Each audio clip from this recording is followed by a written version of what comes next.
আসসালামু আলাইকুম। আবার আসলাম আপনাদের সামনে। আজকে আপনাদের সাথে আলাপ করব একটা খুবই গুরুত্বপূর্ণ বিষয় নিয়ে। আপনি বিসিএস ভাইবার জন্য কিভাবে প্রস্তুতি নেবেন? আপনার প্রস্তুতিটা কিভাবে হওয়া উচিত? এই বিষয়টা নিয়ে আজকে কথা বলব। দেখুন, ৪৪তম বিসিএস এর ভাইবা চলমান আছে। তো এই বিষয়গুলো নিয়ে যাদের এখনো ভাইবা হয়নি, তারা কিভাবে এই সময়টাতে ভাইবার জন্য নিজেকে প্রস্তুত করবে? সময় ব্যবস্থাপনা রুটিন তৈরি। আপনি প্রতিদিন একটা টাইম ম্যানেজমেন্ট করুন আরকি। একটা টাইম ঠিক করুন যে আমি ডেইলি ২ ঘন্টা ভাইবার জন্য পড়বো। আচ্ছা, দেখেন সামনে কিন্তু লিখিত পরীক্ষা আছে বা তারপরে প্রিলিমিনারি পরীক্ষা আছে। কিন্তু রিসেন্ট যখন আপনার ভাইবাটা আছে, আপনি ভাইবার জন্য শুধুমাত্র থরলি প্রস্তুতি নিন। আপনার ভাইবার পরে যদি নেক্সট এক্সাম থাকে, আপনি নেক্সট এক্সামেরটা পরে চিন্তা করেন। আপনি ২ টা গুরুত্বপূর্ণ ধাপ পার করে ফাইনাল ধাপে আছেন। তো ফাইনাল ধাপটাকে গুরুত্ব দিন ভালো করে, নিজের প্রস্তুতিটা ঠিক করুন। এতে আপনি কি করবেন? ডেইলি ঘন্টা ঠিক করে ২ ঘন্টা, ৩ ঘন্টা, ৪ ঘন্টা, ৫ ঘন্টা যেই ঘন্টা আপনি সময় পান, যেভাবে আপনি সময় পান, ঘন্টা ঠিক করে সাবজেক্ট ভাগ করে নিন। যে আপনি কোন সাবজেক্টটা কিভাবে পড়বেন। আপনি ভাইবার কোন অংশটাতে প্রস্তুতি আপনার মনে হচ্ছে দরকার আছে, সেই প্রস্তুতিটা থেকে ঘন্টা দিয়ে আপনি ভাগ করে নিন। যে আপনি এই সার্টেন টপিকটা সকালে পড়বেন, এই সার্টেন টপিকটা দুপুরে পড়বেন, এই সার্টেন টপিকটা রাতে পড়বেন। এইভাবে আপনি ইন্ট্রোডিউস ইয়োরসেলফ এই টাইপের কমন কোয়েশ্চেন গুলো কিভাবে অ্যাপ্রোচ করবেন, এই জিনিসগুলো রুটিন ভাগ করে আপনি ঠিক করে নিন। বিভাগ ভিত্তিক প্রস্তুতি নিন।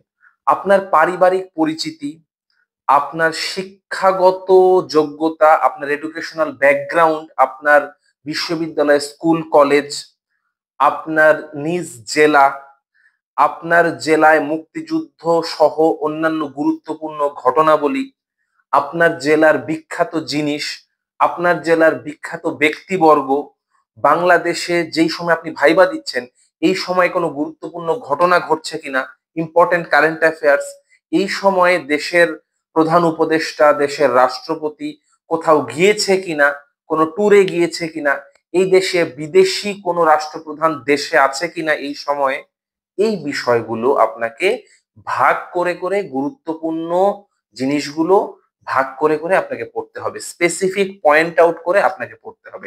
ও আরেকটা বিষয়, আপনার ডিপার্টমেন্টাল বিষয়, আপনি যে সাবজেক্টে পড়াশোনা করছেন সেই সাবজেক্টেরও কিন্তু বেসিক জিনিস আপনাকে ভালোভাবে আয়ত্ত করে যেতে হবে। আপনাকে কিন্তু বেসিক জিনিস জিজ্ঞেস করতে পারে যে এইটা কি ওইটা কি। উনি যদি এমন হতে পারে যে যিনি ভাইবা নিচ্ছেন আপনার, উনি আপনার সাবজেক্টে পড়াশোনা করেছেন। হতেই পারে। তো তার আপনার সাবজেক্ট সম্পর্কে ডিপ নলেজ আছে। যিনি ভাইবা নিচ্ছেন আপনার, উনি আপনার বিশ্ববিদ্যালয়ে পড়াশোনা করেছেন বা আপনার বিশ্ববিদ্যালয় সম্পর্কে তার ভালো ধারণা আছে। আপনার বিশ্ববিদ্যালয় নিয়ে প্রশ্ন করতে পারে।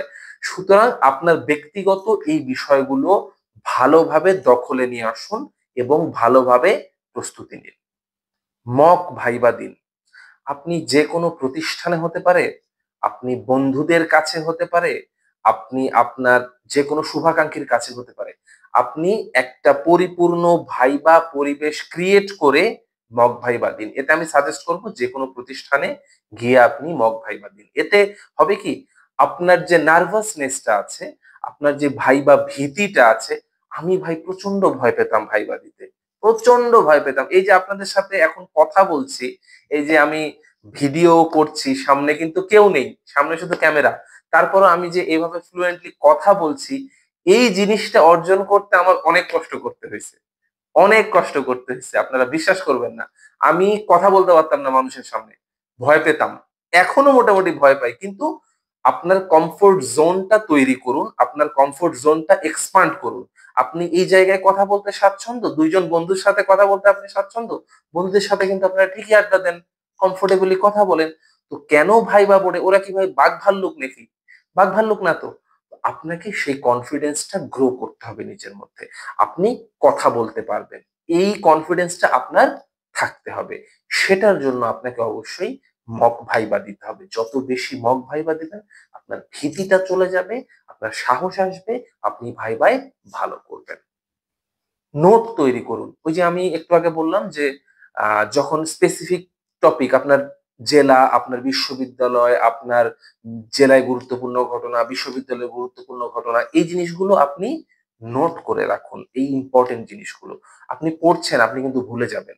তো বেশি সময় লাগবে না ভাইয়া। আপনি যদি ১ সপ্তাহ নোট করার দিকে গুরুত্ব দেন, মনোযোগ দিয়ে ৪-৫ ঘন্টা করে আপনি যদি নোট করার পিছনে শ্রম দেন, ১ সপ্তাহ আপনার ব্যক্তিগত জিনিসগুলো বিশ্ববিদ্যালয়, কলেজ, স্কুল, আ আপনার নিজ জেলা, আপনার জাস্ট পার্সোনাল থিংস গুলো, তাহলে কিন্তু আপনার আর কিছু থাকবে না।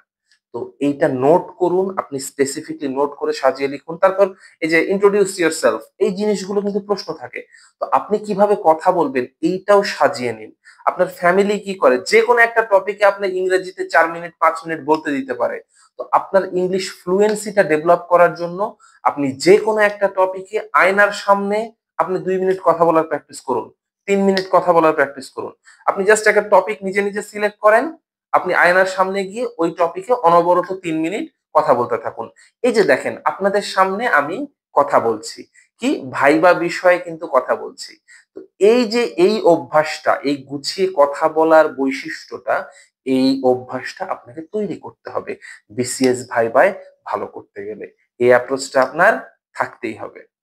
এবং সেটার জন্য আপনাকে নোট তৈরি করে, যদি আপনি একদম নবিশ হন, নোট তৈরি করে আপনাকে প্রস্তুতি নিতে হবে।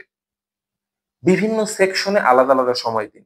ওই যে তখন বললাম যে সকালে, দুপুরে, রাতে আপনি সময় ভাগ করে পড়াশোনা করছেন। সেই সময়ে আপনি সকালে ধরেন কারেন্ট অ্যাফেয়ার্স পড়ছেন, দুপুরে আপনি নিজের জেলার ঘটনাগুলো পড়ছেন, রাতে আপনি আপনার বিশ্ববিদ্যালয় নিয়ে ভালো জিনিসগুলো পড়ছেন, আপনার বাংলাদেশের বর্তমানে ঘটে যাওয়া ঘটনাগুলো নিয়ে পড়ছেন, ইন্টারন্যাশনাল বিভিন্ন কনফ্লিক্ট নিয়ে আপনি পড়ছেন। এই জিনিসগুলো টাইম ভাগ করে, রুটিন করে আপনি পড়ুন। দেখবেন কাজে লাগবে। প্রধান উপদেষ্টার বর্তমান অ্যাক্টিভিটি, রাষ্ট্রপতির বর্তমান অ্যাক্টিভিটি, এই জিনিসগুলো খুবই গুরুত্বপূর্ণ ভাইবার জন্য। তো এটার প্রস্তুতির জন্য আপনাকে রুটিন করে, ভাগ করে দিনের বিভিন্ন সময়ে প্রস্তুতি নিতে হবে। আর আপনি যদি চাকরিজীবী হয়ে থাকেন, সেক্ষেত্রে কিন্তু চাকরির পাশাপাশি যদি আপনি এটা করতে হয়, আপনাকে করতে হয়, তাহলেও কিন্তু আপনার প্রস্তুতিটা কষ্ট হয়ে যাবে, কিন্তু নিতে হবে সময় ভাগ করে। তো এইভাবে আপনারা চেষ্টা করুন, নিজেকে ডেভেলপ করার চেষ্টা করুন। ইনশাআল্লাহ অবশ্যই ভাইবা আপনাদের ভালো হবে বলে আমি বিশ্বাস করি। তো ভালো থাকবেন। দেখা হবে সামনের ভিডিওতে। আসসালামু আলাইকুম।